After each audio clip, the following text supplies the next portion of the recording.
Happy Mother's Day to all the mothers and mothers to be. It's a beautiful day in Dallas. Like, it is gorgeous. Like, for real, for real. It's a little warm for me, but I'll take it. I'm headed to actually pick up my mother's surprise. Well, not surprise for her, but I bought her basically her Mother's Day brunch from Chef Kev. If y'all are in the area and y'all have never ordered from him, do it.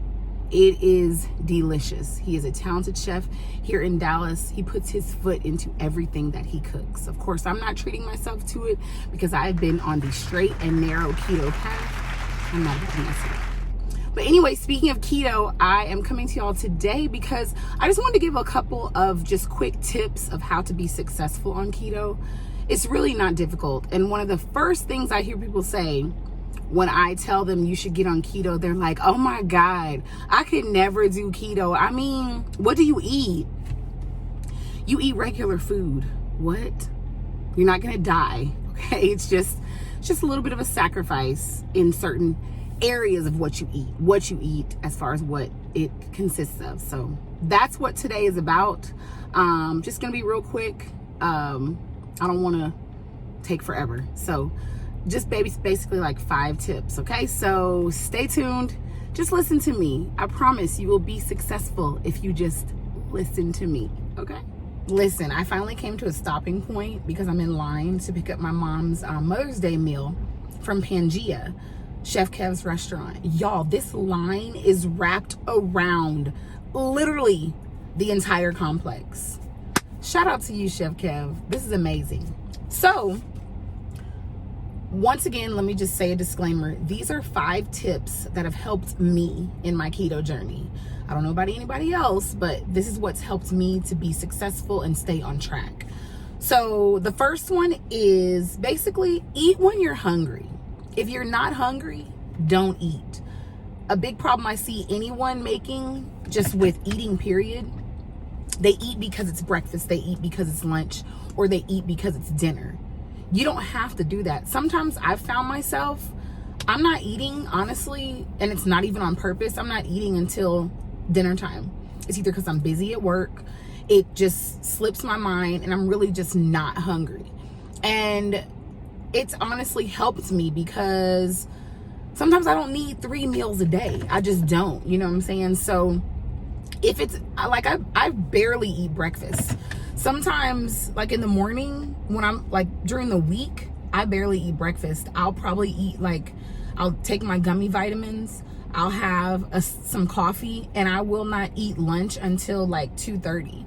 And then by that time, I'll just go home and watch TV for my lunch break, and then I eat dinner. So you do not have to eat on a schedule. You eat when you're hungry. So, and that's healthy, you know what I'm saying? If you're not hungry, you're not hungry. So the next one, and yes, I do have notes. Y'all know I have notes. The next one is prep yourself socially. I'm super social.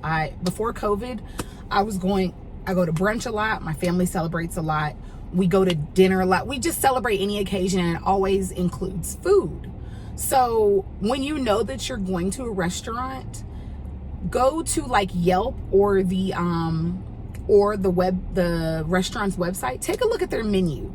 Just see what they have so that when you get there, you're not tempted by what other people order. You know what I'm saying? Like, for instance, see what kind of salads they have, or, you know, are we scooting over? I don't know what's happening, y'all. I don't know what's happening. Or, you know, see what you can get that's keto, like a side of veggies and a protein, or, you know, like for instance with Gloria's, that's kind of one of my weaknesses because their chips, salsa, and that bean dip are the devil. And I always want to eat some of it. I'm like, oh, it won't hurt. Just a little chip, a little dip.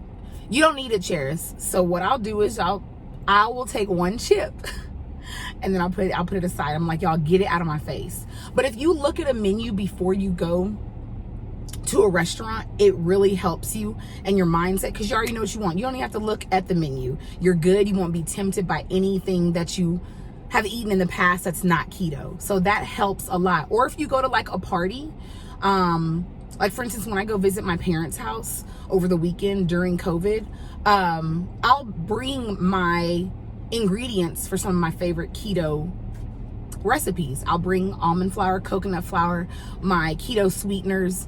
I'll bring like my sparkling ice, because I know that we like to have a little cocktail with the family. I'll do things that help me succeed. And it's helped so much during this, like you don't understand. So that if you just plan ahead, you will do so much better. The next one is keeping it simple. So keto is very simple. It's a protein and it's a healthy fat and a veggie. Boom. So when I say healthy fat, avocado, I'm not an avocado person. So a lot of people eat it in the morning. They eat it with their meal. They eat it on their salad. I'm not big on it. So what I'll do is I'll have like Kerrygold butter. I will saute my veggies in the Kerrygold butter with some seasonings and have a steak or some chicken, or you just keep it simple. It is not difficult, people. I promise you, it's not hard at all. And, you know, don't overthink it. You just eat regular food. You know, that brings it back to one of my tips, but I'll circle back. But cooking, when you're cooking, don't be difficult with it. Like shrimp, I'll saute my shrimp in butter, olive oil, avocado oil, coconut oil, anything like that, with a veggie, and you're done. Simple. Dinner, lunch, breakfast is done. You know what I'm saying? So just keep it simple. Don't overthink it. Just get your protein, your veggie, and your healthy fat. And that's it. Your food is served. Drink lots of water. I am very particular about how I drink my water. I like it room temperature. Very weird, I know. I don't like it freezing cold. I'll add some water enhancers to it, like some Mio or like a Great Value, you know, the little squeeze pouches. Add some of that to your water, just a little bit. Don't make it like a sugary lemonade, just a little for flavor, or some fresh squeezed lemon, some fresh squeezed lime, just for some taste. I have to have taste to my water. You know what I'm saying? Like I just am not a big fan of just drinking water. That's so bad, but that's just me. Water makes you full. It speeds up your metabolism.